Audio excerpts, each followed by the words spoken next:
This morning I'd like to start by telling you a story about a man who was in no way an ordinary man. This guy was smart, he was intelligent, he was handsome beyond description, he was a cool dude, he was quite the stud. There were no limits to his compassion, to his sensitivity, his capacity to love people was unbounded. He had an eye for beauty, he had an extraordinary capacity to be creative, he was gifted. There was no such thing as an insurmountable challenge. And this man could absolutely do it all, and he had everything with just one exception. Down deep, this fellow felt that something was missing. So one day the man decided to go into his workshop. And it was there, sitting on his bench in his workshop, he had a vision, a plan, and an idea. And what he did was he took some sheets of metal that happened to be in his workshop, and with great care and great skill, he created robots, a countless number of robots. And these were in fact no ordinary robots. The man made them so that they would do exactly what it is that he asked them to do. If he calls, turn right, the robots in unison all turned right. If he asked the robots to make a squeaky sound, they all squeaked in unison. When he said smile, they all smiled. Jump, they jumped. And there was nothing the robots would not do that the man asked them to do. They did absolutely everything he requested. It's how he designed them to function. But the man was taken aback by something, and that is that if he said nothing, the robots did nothing. If he didn't ask for anything, the robots just all stood there in place. The robots only responded to the man's command and would not act on their own. And each afternoon when the man closed up his workshop and went back to his home, he knew that he would find the robots the next morning in exactly the same position that he had left them in the day before. And while the robots intrigued the man and he was amazed at his creation, the man still felt that something was missing. The robots were nothing more than creatively put together pieces of metal. They were simply objects that did what the man wanted and no more. So the man came up with another idea. He decided to give the robots something very special and unique. He chose to give the robots many of his own qualities and characteristics. A heart that feels and breaks and cherishes and loves. A mind that thinks and creates. And he also gave the robots something very, very risky to give. He decided to give the robots free will to make choices on their own. And when he did this, everything changed.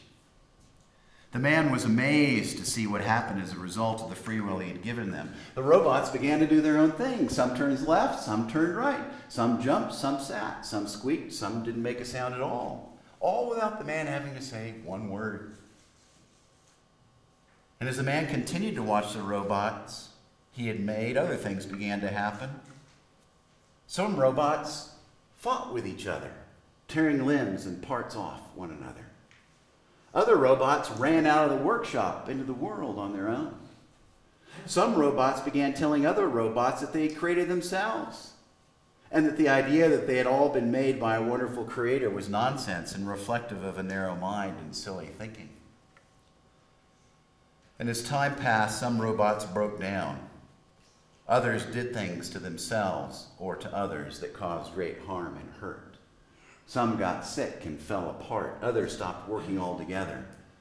And all the robots had a heart. Some used their hearts to love, others to hate. And the man sat back and watched all the robots he had created. He smiled and he felt joy in response to what some of the robots did.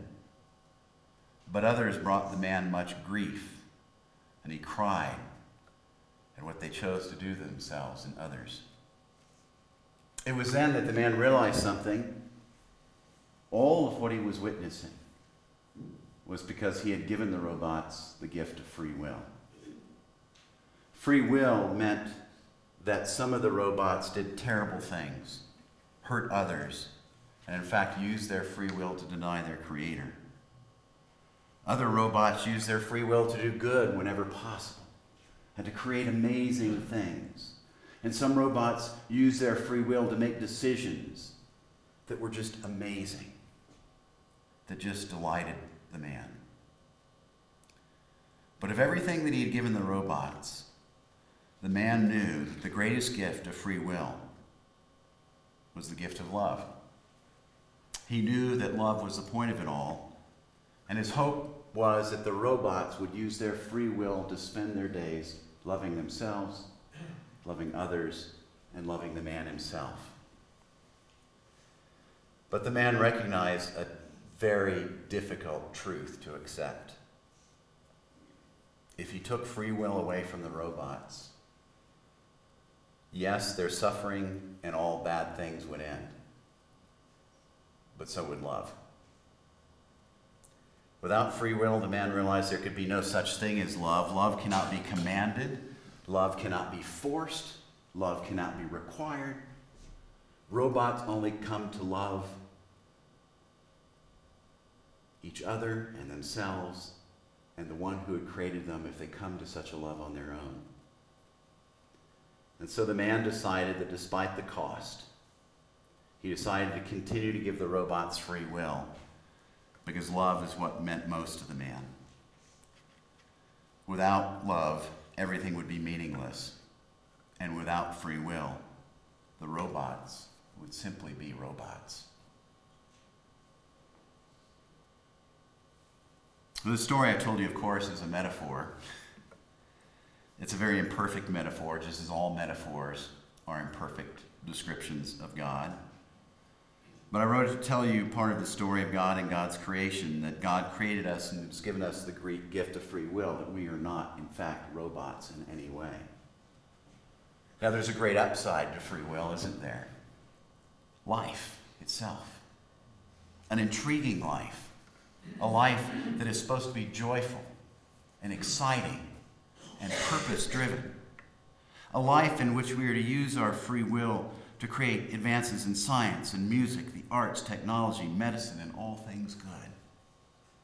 Free will gives us the opportunity to have loving relationships, to give to others, to serve others, to act in self-sacrificial ways. Free will enables us to know what it means to cherish and to adore. Can you imagine life without the capacity to cherish or adore? Free will makes worshiping God meaningful, and free will gives us the greatest gift of all, which is love. Just imagine if your life was a life in which you had never, ever, ever felt love. See, without free will, we would simply be unthinking, unfeeling robots without the ability to make decisions. But there's a downside too, isn't there? And the downside is that many people have misused their free will to inflict tremendous suffering and heartache and pain on themselves and others. And if truth be told, every one of us here at times has used our free will in ways that have had negative consequences on the life of another human being. Free will costs. It costs God a lot. It cost him his son. And free will costs us, doesn't it? And it is because of free will that we have hurt and places of pain and unresolved stuff that impedes our joy and our ability to live fully. Every one of us, because of free will and its misuse, every one of us has parts that are broken. Every one of us has had moments of profound suffering on this side of death. And so, for a few moments this morning, I want to move from this metaphor of robots and God and free will into a little bit more detail, just for a few moments, on the whole vast subject of healing. Now, healing is something I know that it's of interest to all of us because we all want it. And we all have people in our lives that we want to be healed from something. It's a subject that we are desperately interested in. I just want to point out that there's no way that I can cover this whole subject in a 15-minute sermon. But to help us get started, I'd like us to look at our gospel reading from John chapter 5, which is our reading today. In it, we know that Jesus had walked to Jerusalem. He was in an area of Jerusalem which is actually on the Via Dolorosa. It's in Jerusalem. The pool is still there. There's a ruin of it. But Jesus was there. He walks into this area and he goes to this pool and this series of pools because these pools had a reputation for healing people. And because of this, people made pilgrimages from all over the place to get into the water to be healed from whatever ailment was affecting them. And it's likely that people went there to be healed from all sorts of conditions, problems, and sources of emotional and mental torment. We learn in the gospel reading that there was a man who was by the pool, one of the pools the day that Jesus went there, who had gone to the pool for 38 years. It's important not to skip over that fact. For 38 years, this fellow had been going there. We don't know exactly what was wrong with the man. There's no diagnosis in the gospel. But we could assume that the man probably can't walk, because the man tells Jesus that nobody had picked him up and put him in the pool. If he could have walked, he certainly would have done so. And Jesus then sees the man, and he asks the man a very, very important question. He says, "Do you want to get well?" What a bizarre question to ask. Wouldn't you think if the guy had been going there for 38 years, of course he wanted to get well? But Jesus says, "Do you want to get well?" Now notice the man doesn't answer the question, and while there's a lot to this story, which is not so simple, I want to spend a moment focusing on Jesus' question to the man. Do you want to get well? It's a stunning question. Do you want to get well? And it's a stunning question because I believe it's a critical question for each one of us to truly think about with regard to our own needs for healing. You see, as I think back over my own life, and I'm not going to go into details, but as I think back into my own life in some periods in which I really needed healing, and if Jesus had come to me and said, "Robert, do you want to get well?" I have to say, honestly, I would have had to have said at certain times in my life, "Actually, Jesus, I'm not so sure that I really want to get well and do what it really takes to get well." You see, fundamentally, if we want to be healed, we have to want it enough to accept all of the changes, all of the things that we must give up, and all of the hard work that sometimes goes along with healing. And while healing means that we are not in a good place, the truth is that healing itself can be unbelievably hard. You see, healing and the healing that God offers us demands some things from us. It's not a passive deal. Healing means we need to be participants with God and act and engage and get up. Healing often means we need to be willing to totally let go and yield the control and direction of our lives over to God. It often means that something within us or about us must fundamentally shift. Healing often means a change in identity, a change in a way of seeing things, a change in a set of attitudes. Healing can mean taking that pill that the doctor wants you to take every day, being compliant, following through with what it is that you say you're going to do. Healing can mean moving to an unknown place, stopping a habit, letting go of a relationship, or giving up a heck of a lot to keep one. Healing might mean a tremendous financial sacrifice, losing a friend, taking on a new one, changing neighborhoods, starting a new job, or going to school.